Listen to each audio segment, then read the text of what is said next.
टाळ घेतले, ज्या ज्या वेळेस ती मंडळी टाळ वाजवेल तेव्हा तेव्हा तुमच्या नावाचा त्याच्यातून घोषणा केली.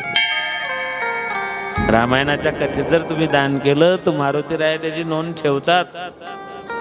या रामकथेत कोण काय काय देतं याची नोंद बजरंगबलीकडे. लंका दहनाच्या वेळेस एक कथा येते, तेव्हा मी तुम्हाला आवर्जून ती कथा सांगेल. एवढं मोठं कार्य आहे, एवढं मोठं सत्कार्य आहे. आपल्या सगळ्यांच्या मदतीची अपेक्षा आहे. आपण सगळ्यांनी एक एक माणूस असा आहे की आता आमची राहुरीला कथा आहे. कधीपासून आहे आपली? 9/4 पासून राहुरीला कथा आहे. जे फवाऱ्याच्या औषध येतात ना, त्या फॅक्टरीचा मालक आहे राहुरीला. त्यांनी कथा ठेवली. एकटा माणूस आहे. रोजच्या 5,000 लोकांची बसण्याची व्यवस्था आणि जेवणाची व्यवस्था आहे. एकटाच करतोय. लोकांनी सांगितलं, तो म्हणला अजिबात नाही, माझे वडील गेले, मला माझ्या वडिलांच्या स्मरणार्थ करायचं आहे. आपल्या गावातही असे काही दाते आहेत की ते एकटे खर्च करून टाकते. पण सार्वजनिक सोहळा एवढ्यासाठी असतो की गरीबातल्या गरीबाला सुद्धा वाटलं पाहिजे की मी याच्यात दान केलेलं आहे, हा सोहळा माझा आहे. एखादी मोलमजुरी करणारी माय माऊली दिवसभर शेतात राबायला जाते, खुरपायला निंदायला जाते. तिने जर 100 रुपये जरी दिले तरी ते 100 रुपये या सप्त्यात लाख मोलाचे आहे.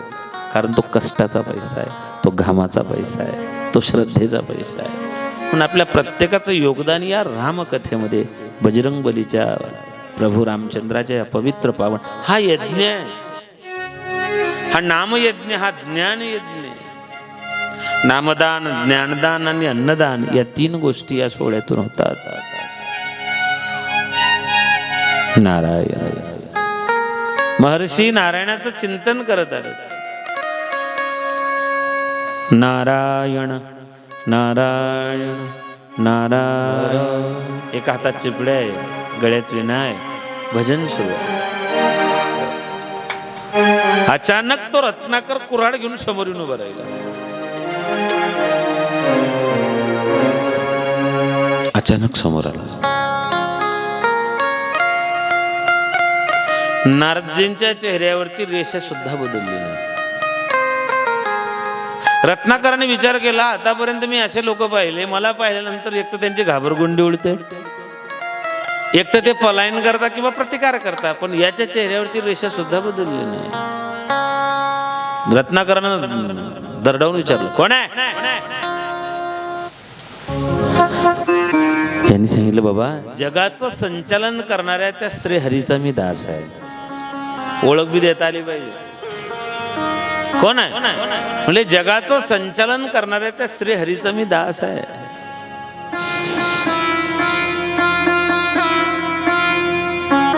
तुझ्याकडे काय असेल तर काढून दे. सांगितलं, माझ्याकडे काय नाही, हे एक विणा आहे, चिपड्या आहे, तुला जर पाहिजे असतील भजन करायला तर ठेवून घे. तो म्हणला, काही लपवलंय का? तो म्हणला, अरे बाबा झडते घे, माझ्याकडे कसलं काय आलं. आम्ही सदैव सुडके, जवळी येतात चोर धक्के, जाता भिके कुत्रे घर राखती. आता आला होता ना ते.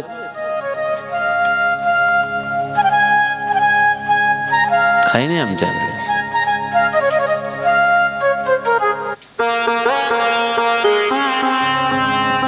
याला वाटलं काही लपवून ठेवलं असेल. म्हणलं, बघू तुझी झडती घ्यायची. म्हणलं की रत्नाकर नारदजींची झडती घ्यायला लागला. बारीकाईनं लक्ष द्या. जेव्हा रत्नाकर नारदजींची झडती घ्यायला लागला तेव्हा नारदाचा स्पर्श रत्नाकराला झाला. जीवनामध्ये परिसाचा संग जर लोखंडाला झाला तर लोखंडाचं सोन्यात रूपांतर होतं. जीवनात जर एखाद्या सद्गुरूचा, संताचा जीवनात संपर्क आला तर माणसाचं जीवन बदलून जातं. म्हणून ज्ञानोबा म्हणतात, संतांची संगती. नाथबाबा म्हणतात, हरी प्राप्ते सेवोपाय, हरी प्राप्ते सेवोपाय, प्राप्ते सेवोपाय, हरी प्राप्ते सेवोपाय. धरावे संता ते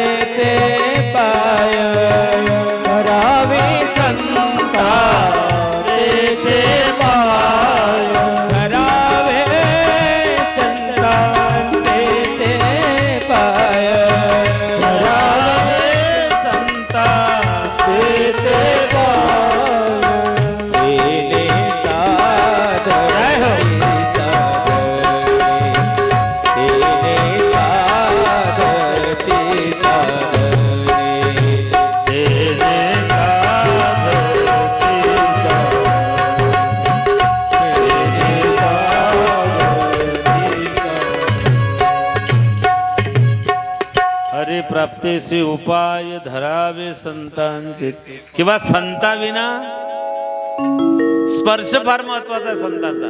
स्वहिता कारणे संगती साधूची, भाऊ भक्ती हरीची करारे बापांनो, जनी करणीचे करू नका. जेणे नाही जन्म यमाची यातना, आईसिया साधना करा. काय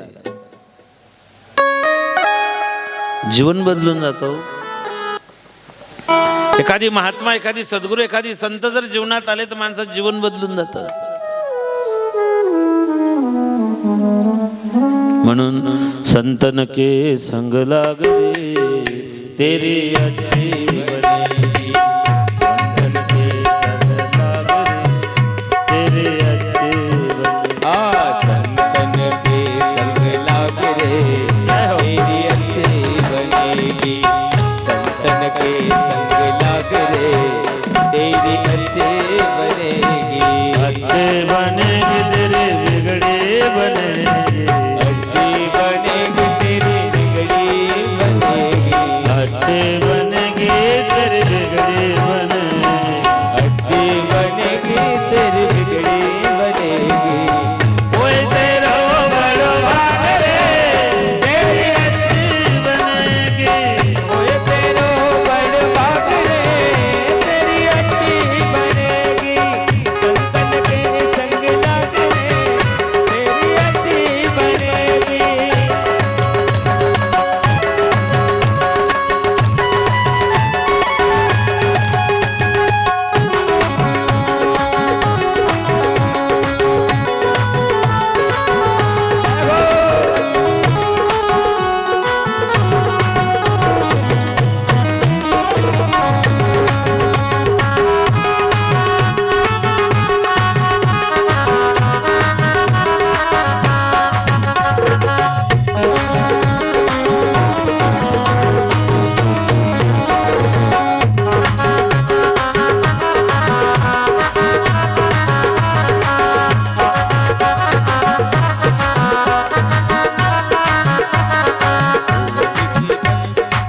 त्यावर रामचंद्र भगवान. भगवान की जय जय जय जय. वा महाराज, आम्हाला दोन असून सुद्धा आमची इच्छा होत नाही. देवाना एकच पाय दिलाय तुम्हाला. फक्त दहीगावला नाही, माझ्या जिथे जिथे कथा झाल्या, वाघोद्याला मी 19 वर्षापासून कथा करतोय भागवताची. दरवर्षी तिथे येतात. मी धुळ्यापर्यंत गेलो, ते धुळ्यापर्यंतही आलेच. आज मी गावात नाशिकला आले, आता मागे नाशिकला आले. मी गावात आल्यावर मला पहिली व्यक्ती भेटली तीच. एक वाक्य सांगू का? ज्याला आवड आहे त्याला सवड आहे, ज्याला आवडच नाही तो जवळ जरी असला तरी म्हणे काय दांगडा लावला भाऊ. आवडेच्या हरी अंतरापासून आहे. देव आवडला पाहिजे. देव आपल्याला भलतंच आवडायला लागलंय सध्या. आवड आपली आपली, कोणाला काय आवडेल सांगता येत नाही. मला जे आवडेल ते तुम्हाला आवडणार नाही, तुम्हाला जे आवडेल ते मला आवडणार नाही, आपल्याला जे आवडेल ते यांना आवडणार आहे की नाही. प्रत्येकाची आवड वेगवेगळी आहे, किती नाही आवड वेगळी असते. स्पर्श झाला. साधूचा स्पर्श संघ किती महत्वाचा आहे का? भगीरथानं जेव्हा माता गंगेची आराधना केली, भागवतात आपण ऐकली की नाही कथा. भगीरथ राजाने आराधना केली माता गंगेची की माता गंगे तू प्रकट हो. झाली. काय पाहिजे भगीरथा? म्हणले माय माझ्या पूर्वजांचा उद्धार करायचा आहे, तू मृत्यू लोकात आहे. माता गंगा म्हणली अरे भगीरथा एक अडचण आहे रे, मी येईल पण एक अट आहे. म्हणलं काय? मी जर स्वर्गातून मृत्यू लोकावरती आदळली तर मी पृथ्वीला छिद्र पाडून पाताळात निघून जाईल. माझा प्रवाह खूप जास्त आहे, मला धारण